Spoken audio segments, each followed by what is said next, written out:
set for this 3-2. And Moreno hits it in the air to left center field. Tavares and Carter on the move. That ball is gone! Gabriel Moreno hits it out. And the Diamondbacks strike first in game 2. Welcome back to another Valley Sports Plug Arizona Diamondbacks playoff recap for Game 2 of the 2023 MLB World Series. I'm Chris Patrick, and joining me are Michael Benjamin and VSP Tallman here to break it all down for you. So let's go ahead and get right into it. The Arizona Diamondbacks look to bounce back in Game 2 after the heartbreaking loss in Game 1. Hoping to make a statement and even up the series, the Snakes were able to find success in this one and may have completely flipped the script on the series. But let's take a quick look at how the scoring went down in this one. It was quiet through the first 3 innings, with Merrill Kelly on the mound for the Diamondbacks, Jordan Montgomery for the Texas Rangers. However, Gabriel Moreno got the first score on the board with a 413-foot homer to center field, and the Diamondbacks took the lead. Later in the inning, Tommy Pham scored on a Lourdes Gurriel Jr. single to left to extend the lead to 2-0. Fast forward to the bottom of the 5th, Mitch Garver tries to start a rally for the Rangers with his own solo shot to left, and the score was 2-1 Diamondbacks, still on top. Into the top of the 7th, the Diamondbacks extend their lead when Alek Thomas scored off an Evan Longoria single to left, and Longoria scored himself on a Corbin Carroll single to left. The score 4-1 D-backs at the end of the inning. The Diamondbacks weren't going to stop there. In the 8th, Tommy Pham and Emmanuel Rivera scored off a Ketel Marte single to center, and later in the inning, Geraldo Perdomo came home off a Corbin Carroll single to right, and the score was 7-1 D-backs at the end of the 8th. All right, and just to put the cherry and the sprinkles on top, Jace Peterson and Lourdes Gurriel Jr. had the last 2 runs in this game, touching home off an Emmanuel Rivera single to left in the top of the 9th. The Diamondbacks take Game 2 of this World Series 9-1 and even the series at 1 game apiece. It's not about how you start, it's about how you finish. The D-backs showed up and got the job done tonight, and now they are just 3 wins away from being the World Series champions. Whew. Goosebumps. As always, we're going to break down some keys to the game in this one, so I'll pass it over to Michael Benjamin for our first key. Mike, what you got? You know what it is, boys, and you know what key number 1 is, or should I say who? It's big game Merrill. I'm stealing this from Tallman, and I feel like everyone should agree.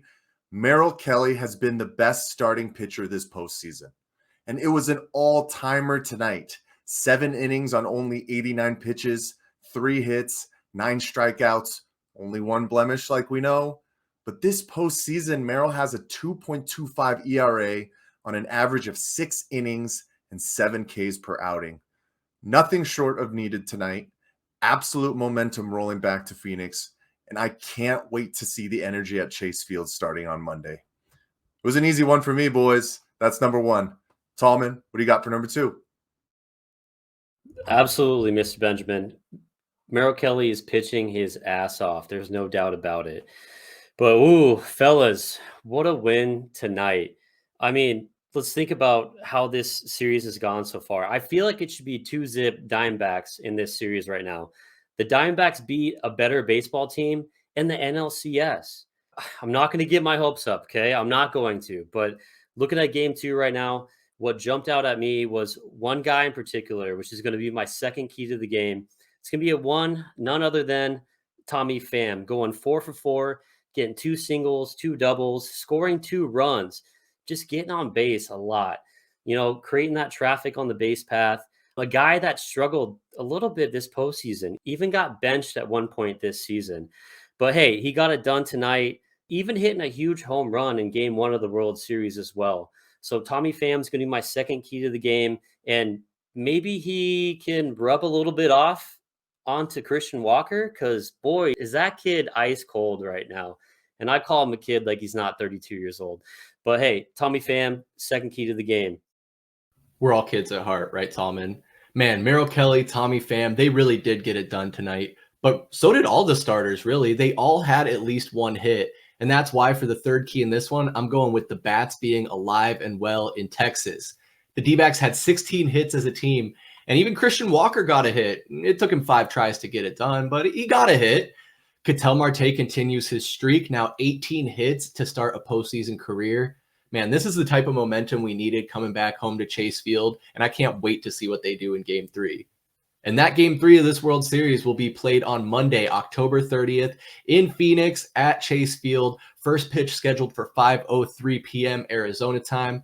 We're going to keep bringing you a recap of every single Diamondbacks game through the remainder of the postseason. So make sure you subscribe right here on YouTube and set those notifications so you can stay up to date with all the Valley Sports and Arizona Diamondbacks action. But for Michael Benjamin and VSP Tallman, I'm Chris Patrick. We'll see you next time. Peace.